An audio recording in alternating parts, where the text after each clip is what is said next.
لابد أن نفهم أن إقامة عبودية الله عز وجل في الأرض لا تقتصر على معنى العبادة التي أنت هي في ذهنك الآن.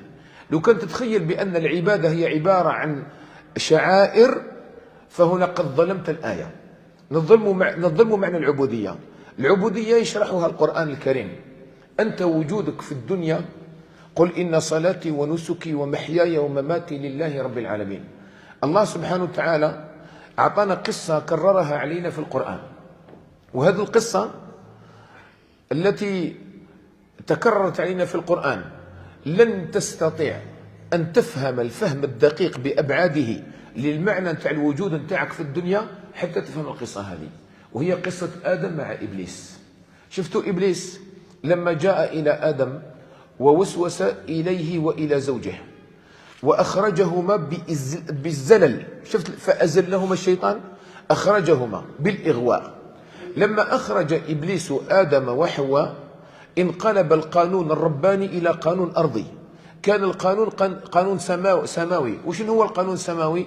هو يا آدم ويا زوجة آدم كلا منها رغدا حيث شئتما، وإذ قلنا يا آدم اسكن أنت وزوجك الجنة. وزيد هذه الجنة وش فيها؟ ما فيهاش الحلال والحرام الآن، يعني كلا منها رغدا حيث شئتما، كل شيء حلال إلا شجرة واحدة. لما الله تبارك وتعالى حذر إبليس أو حذر آدم من إبليس نسي آدم، ولقد عهدنا إلى آدم من قبل نسى، فأتاه إبليس فأغواه، فخرج آدم وحواء من الجنة، وأنزل الله سبحانه وتعالى آدم وإبليس إلى الأرض، وأعلن الله عز وجل عن قانون جديد. انتهت كلا منها رغدا حيث شئتما، راح القانون هذا، راحت الجنة، راحت إن لك ألا تجوع فيها ولا تعرى ولا تظمأ فيها ولا تضحى، راحت. الشيء اللي بقى واحد هو اهبطوا منها جميعا بعضكم لبعض عدو. وصار بعد ذلك قائمة من المأكولات حرام وقائمة من المشروبات حرام. قل تعالوا أتلوا ما حرم ربكم عليكم، بدل من كلا منها رغدا حيث شئتما. وتغير القانون، وصار الإنسان موجود في الدنيا ترانزيت، يعني موجود في الدنيا من أجل أن يدفع ثمنا ليعود لميلاده الأصلي وهو الجنة. فالآن احنا وجودنا في الدنيا، أنا مانيش حابك تاخذ غير الكلمة وما خلقت الجن والإنس إلا ليعبدون، أي بمعنى يوحدون ويعرفون، وتخليها كما راهي هكذا. لازم بأبعادها، وأبعادها ما نديهاش من عند الفلسفة تاعي ولا تاعك، ندوها من عند القرآن الكريم، من عند معنى التسلسل لإحداث القرآن التي يحدثنا. المفسرون كي يتكلموا على قواعد القرآن وش يقولوا؟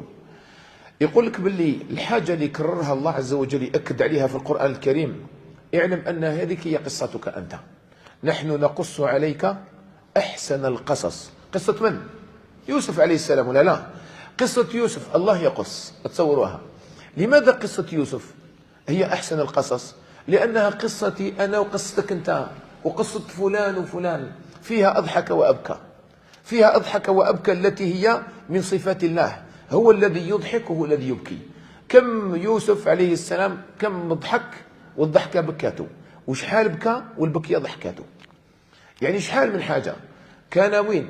كان في عز العائلة يتمتع بضحكة وفرحة وعطية من الله أن أباه يحبه أكثر من إخوته. هذيك هي اللي جابت له البلا، النعمة هذيك جابت له البلا. راح يوسف هذيك البلا اللي جاه شنو هو؟ ائتمر عليه إخوته، خرجوا قالوا قرارين، القرار الأعلى الإعدام، أدنى القرار الإعدام لما خفف ألقوه في غيابة الجب. صار في بكية، كان في ضحكة ولا في بكية ولا مرمي في البئر، فإذا به جه ضحكة أخرى. جاء البئر هذا كان سببا في أن يسكن ويرعى ويتربى في قصر. هذاك التربية تاع القصر ولات ضحكة، الضحكة تاع القصر هذيك جابت له بكية دخل السجن، فصار في السجن يبكي.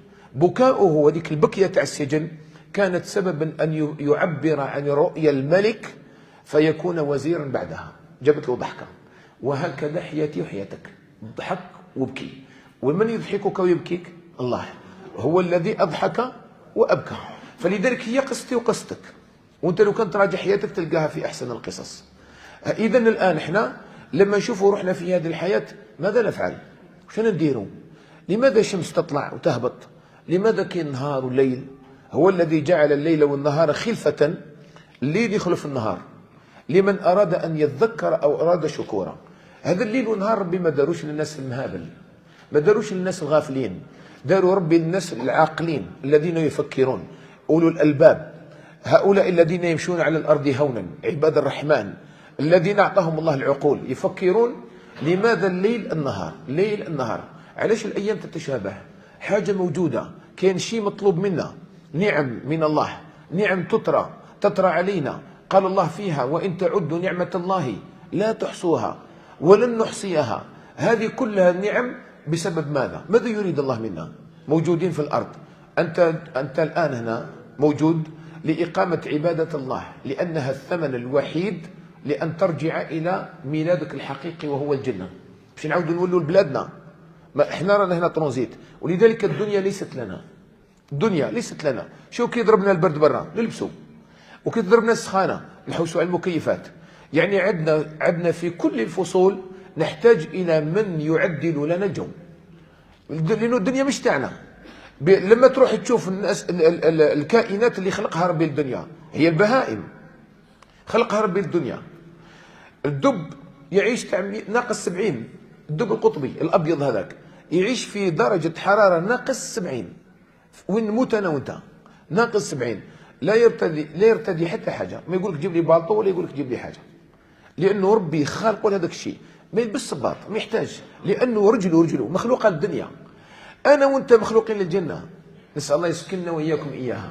أنا وأنت مخلوقين للدار الآخرة، ولذلك الآن كي جينا لقينا روحنا غرباء هنا. الأرض ما قدرناش نمسوها، لازم نلبسوا صباط، وهذا الجو اللي برا ما قدرنالوش لبسنا، وكي جا الصيف نحينا ودرنا المكيف. مش تاعنا، أنا قاعدين غير نسلكوا وخلاص باش نروحوا. ولذلك الآن يوم القيامة الكافر الذي أطلق العنان، شت الكافر وش دار؟ قال أنا حرية مطلقة، حرية شخصية، نفعل وش نحب ندير، مثل البهيمة، إنهم إلا كالأنعام بل هم أضل سبيلا. فصار وش عنده الكافر؟ عنده قلب لا يفقه به، وعنده عين لا يبصر بها، وعنده أذن لا يسمع بها، ولا يمشي كالبهيمة يفعل ما يشاء. يعني ليس أمامه لافتات، لا يقرأ اللافتات، ما يهموش إشارة ولا لافتة ولا دور يمين ولا دور شمال ولا نقص سرعة، ما يهموش، يمشي فقط. لماذا؟ لأنه لا يريد أن يسمع الحلال والحرام. هكذا الكافر أراد أن يعيش مثل البهيمة. لذلك يوم القيامة عندما يرى الكافر، يرى أن الله يقول للبهيمة كوني ترابا. وش يقول الكافر؟ يا ليتني كنت ترابا، لأنه هو راه يتمنى كما عاش كما هي، حاب تكون نهايته كما هي. ولهذا الآن نحن الآن دورنا في الحياة، أنت الشاب، أنت اللي راك جاي للدنيا ومازال أمامك أيام، نسأل الله يطيل عمرك في الطاعة.